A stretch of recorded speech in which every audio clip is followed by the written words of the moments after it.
Hello students, हमारा next question है 15 number capital budgeting का।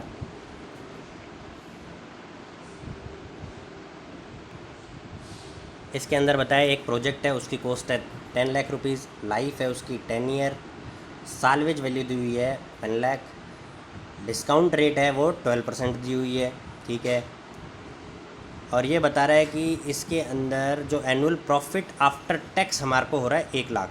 हमें क्वेश्चन पढ़ना है तो सबसे पहले हमारे को यही चेक करना है हमारे को प्रॉफिट कौन सा दिया हुआ है, आफ्टर टैक्स है, बिफोर टैक्स है, आफ्टर टैक्स बिफोर डेप्रिसिएशन है, क्या दिया हुआ है। वो सबसे पहले हमारे को मेन चीज़ यही ध्यान देनी है कि प्रॉफिट कौन सा दिया है, क्योंकि हमको कैश इनफ्लो निकालना है सभी मेथड में सिर्फ ARR को छोड़ के। फिर उसने क्या बोला, स्ट्रेट लाइन मेथड से हमको डेप्रिसिएशन लगाना है। इसने एनुटी वैल्यू दी हुई है 12% की, 10 साल की है 5.65, और उसने 10वें साल की भी एनुटी वैल्यू दी है, डिस्काउंट फैक्टर वैल्यू है 0.322। ये क्यों दी है? क्योंकि 10th ईयर में हमें सालवेज वैल्यू के हिसाब से उसे कैलकुलेट करना है, इसलिए हमें ये दी हुई है। तो हमें नेट प्रेजेंट वैल्यू कैलकुलेट करनी है प्रोजेक्ट की, और ये बताना है कि ये हमें एक्सेप्ट करना है या नहीं करना। तो हम अपना आंसर स्टार्ट करते हैं। तो सबसे पहले हमको ये देखना है कि हमें प्रॉफिट कौन सा निकालना है। कैश इनफ्लो हमारा कैलकुलेट करना है। सबसे पहले देखना है कि हमें क्या दिया है, प्रॉफिट आफ्टर टैक्स दिया है, तो हमें निकालना है profit after tax but before depreciation, ये हमें निकालना है। अब क्वेश्चन में आफ्टर टैक्स दिया हुआ तो मतलब कि पहले डेप्रिसिएशन माइनस कर दिया है, फिर टैक्स भी माइनस कर दिया है, उसके बाद वाला फिगर हमको दिया है। अब हमें क्या करना है, सिर्फ इसके अंदर डेप्रिसिएशन ऐड करना है, तो हमारा कैश इनफ्लो आ जाएगा, यानी profit after tax but before depreciation. हमारा प्रॉफिट था 1 लाख, एनुअली हो रहा है। अब हमें डेप्रिसिएशन कैलकुलेट करना है और डेप्रिसिएशन को इसमें ऐड कर देना है। डेप्रिसिएशन ऐड करने के लिए हमें क्या करना है कि फॉर्मूला हमारा पुटअप करना है डेप्रिसिएशन के लिए। स्ट्रेट लाइन मेथड है, 10 लाख कॉस्ट है हमारी, माइनस में अगर सालवेज वैल्यू दी हुई है इसमें 1 लाख रुपीज़, वो माइनस कर देंगे, अपोन में लाइफ ऑफ द प्रोजेक्ट कितनी है 10 ईयर।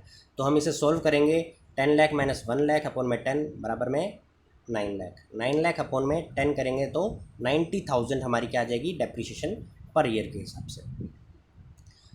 तो हमारा कैश इनफ्लो कैलकुलेट हो जाएगा। प्रॉफिट आफ्टर टैक्स है 1 लाख दिया हुआ है, ऐड करेंगे हम डेप्रिसिएशन 90,000, देन कैश इनफ्लो हमारा हो जाएगा 1,90,000। तो हमारा कैश इनफ्लो आ गया है 190। अब क्या करना है, हमें इसकी नेट प्रेजेंट वैल्यू निकालनी है। नेट प्रेजेंट वैल्यू की रेट हमें 12% दी हुई है, और 10 साल का हमें नेट प्रेजेंट वैल्यू का फैक्टर है जो डिस्काउंट फैक्टर है 5.65 भी गिवन है। हमें सिर्फ मल्टीप्लाई करना है जो हमारा कैश इनफ्लो है उसको इनटू 5.65 से। तो 5.65 से हम मल्टीप्लाई करेंगे तो हमारा आ जाएगा 10,73,500। ये हमारी आ जाएगी नेट प्रेजेंट वैल्यू हमारे कैश इनफ्लो की 10 साल की, 10,73,500, और हमारी कॉस्ट है 10 लाख।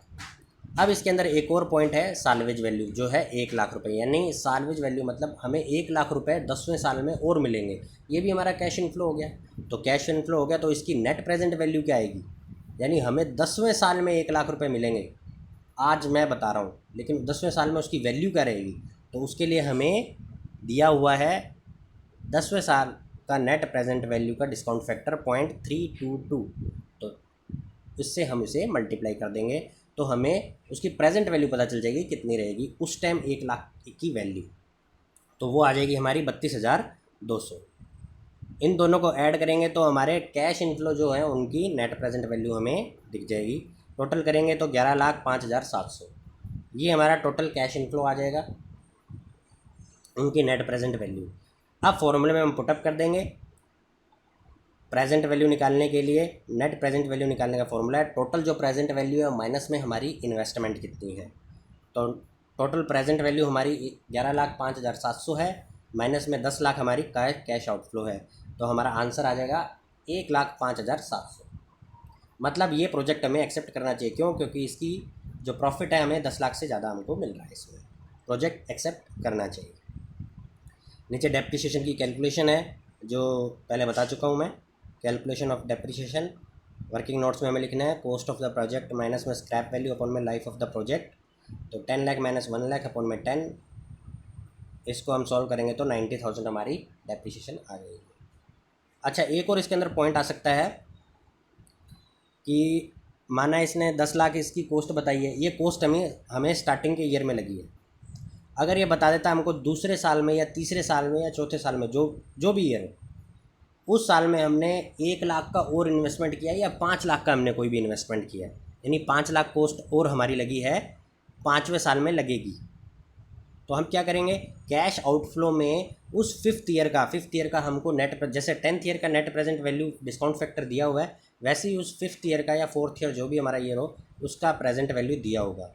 ठीक है, तो उससे हम इसको मल्टीप्लाई करेंगे, तो जो हमारी वैल्यू रहेगी तो 10 लाख में उसे हम ऐड कर देंगे, तो ये हमारा कैश आउटफ्लो आ जाएगा।